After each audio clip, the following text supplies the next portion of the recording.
Good day internet. So samahan niyo ako sa aking Holy Week special. Let's go!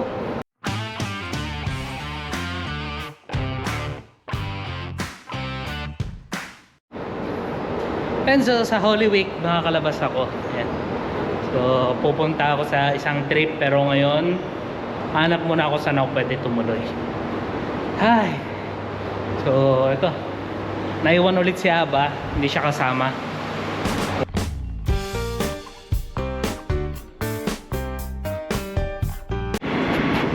Ay sakto, buti na lang nandito na yung train.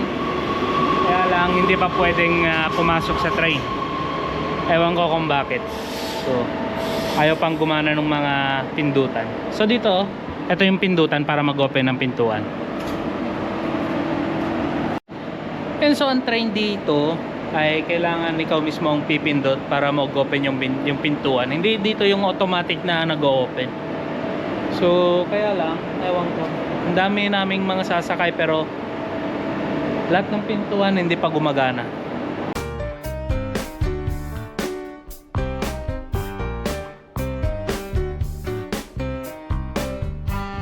Yun, so habang nasa biyahe ako, minessage ko lahat ng mga nakilala ko na nakatira dun sa Tel Aviv, kung saan malapit yung pick up point ng para sa trip. Kasi minalas-malas ako, wala akong matutuluyan. Homeless ako ngayon dito sa Israel.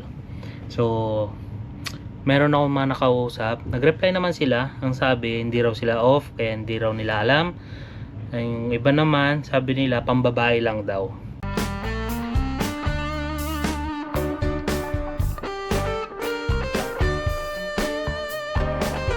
And so nakarating na ako dito ngayon sa may Hahaga na train station. So hanggang ngayon, isang oras na biyahe, wala pa rin nagre-reply sa akin. So siguro hindi ako pwede dun sa mga tinitirhan nila para mag-transient. So right now, hindi ko muna iniisip yung problema na yan. So ang una kong mission ngayon ay maghanap ng pagkain para kumain.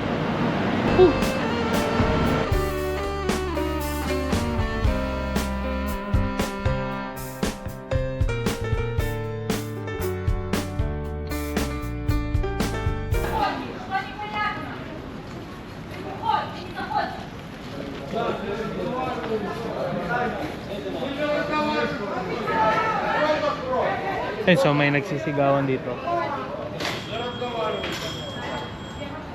May away na nagaganap. So mayroong mga pulis, pero wag na tayo makipagchismisan. Delikado rito. So dito, mas mabuting wag ka na lang makichismis kung mayroong mga naninigaw or nag-aaway. Mas magandang umalis ka na lang. Oof.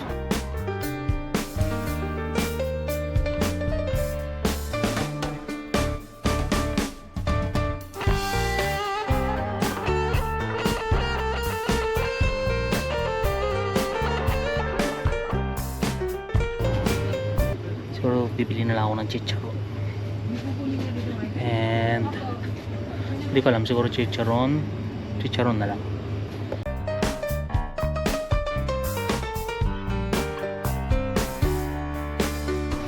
Eto. Sigat.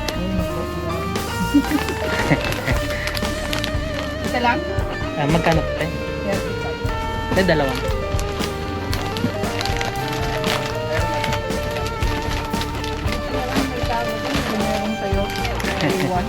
Sige, te. Mas gusto ko kasi yung may laman. So nakabili na ako ng dalawang chicharong may laman, tsaka dalawang dilatang lancheon meat. So ngayon ang problema ko is kanin.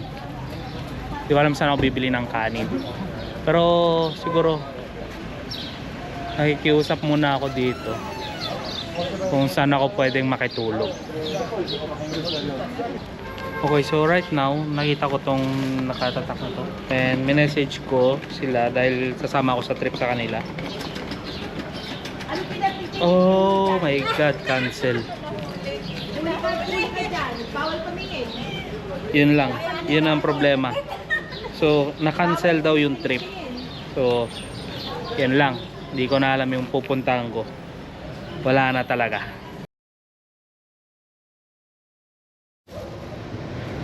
Yan, so travel na lang ako mula dun sa sentro ng Tel Aviv kung saan magkakaroon ng trip papunta dito sa dagat.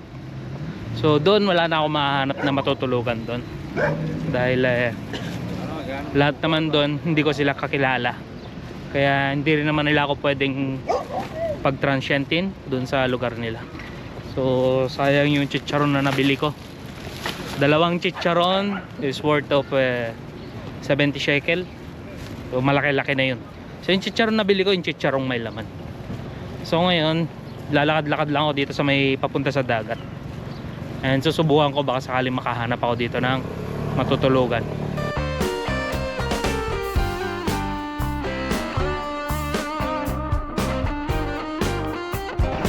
So nakita nyo, red pa lang, naglakad na kami.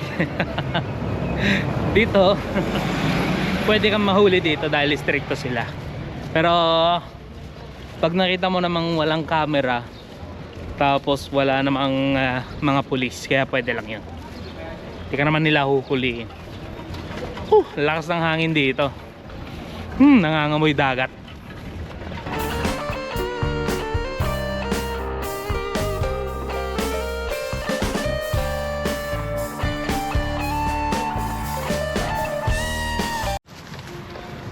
Okay, so dito na nakita ko yung hotel kung saan ako tumuloy dati, sa may Capsule Hotel.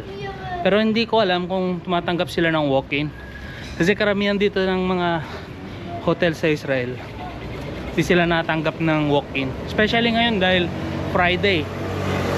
Friday, Yom Shishi, malapit na yung Shabbat. Ilang oras na lang magsha-Shabbat na. So ito na yung huli kong choice. Kung wala na talaga, sa gilid na ako ng dagat matulog. Wala nang choice eh. So yun yan. So subukan ko.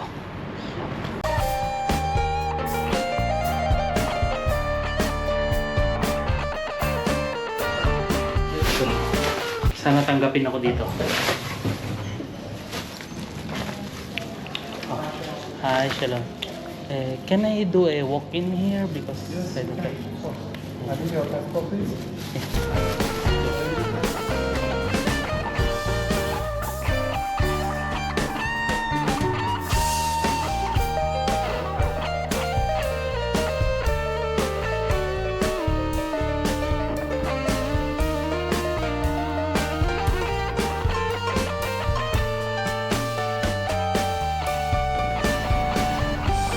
So napagbigyan ako dito kahit wala akong credit card and kahit wala akong reservation. So number ko is 116. So hanapin ko sa yung 116.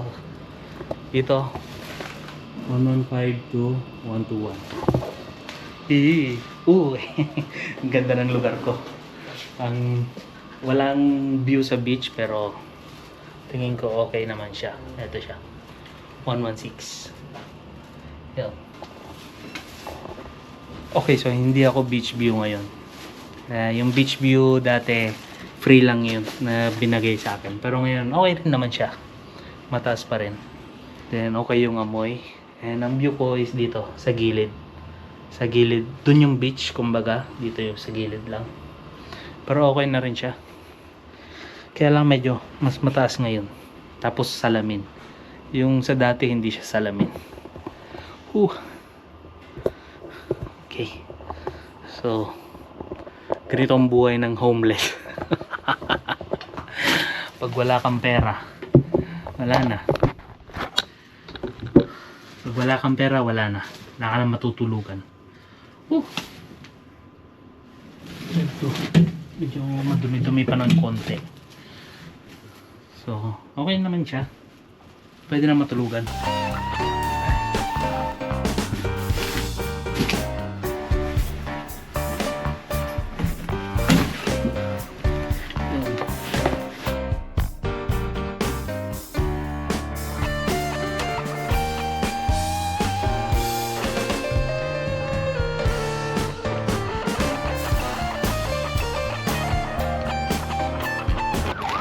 Yun, so yun, nakahanap na rin ako ng hotel. Dito na ako sa gilid ng dagat.